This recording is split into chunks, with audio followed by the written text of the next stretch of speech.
So you're thinking about becoming a high school math teacher and you're wondering, what are the educational requirements necessary for this career path?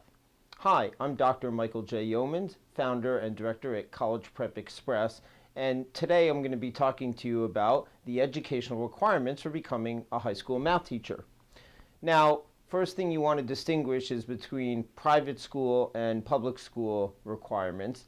Private or independent schools don't really have any mandated requirements, which is to say, by law, they're not required to have their faculty have any degrees or licensures or certification. Now, that doesn't mean that any particular private school may not prefer that you're licensed or certified, but you'd have to check with each private school and see what their particular requirements are.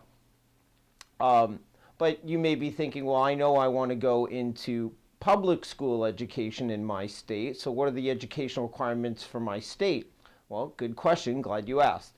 It will vary from state to state. You want to familiarize yourself with your state's Department of Education website and see what the particular requirements are for math education in that state. As a general rule, though, you're going to have a degree requirement, sometimes a major or field of study requirement, licensure and certification, and then you're also going to want a skill set and a knowledge base to launch a successful mathematics career. All right, so let's take these one at a time. Degree. First thing is you're going to need at a minimum a Bachelor of Arts degree. Many states will also require a master's degree in math or education. Okay, second, your major. Well, if you're going to pursue a career as a math teacher, you very likely want to major in math, or as I said, education, secondary education, for example, if you're going to be a high school math teacher.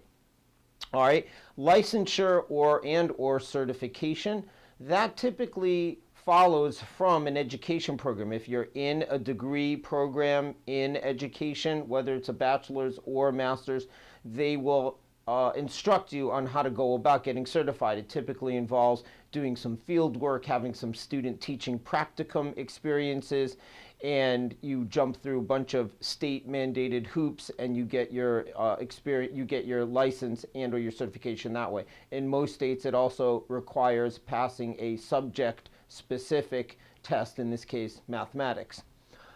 You're also going to want a skill set and a knowledge base and acquire those in your educational background before you enter the career.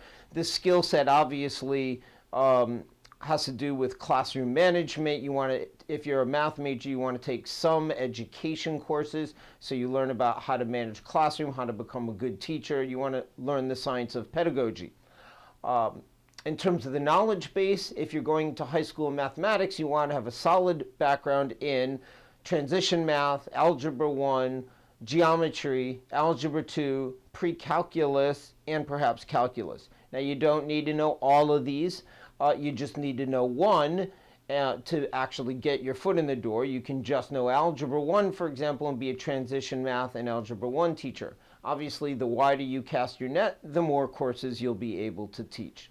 So there you have it. Again, I'm Dr. Michael J. Youmans, and today I've been talking to you about the educational requirements for becoming a high school math teacher.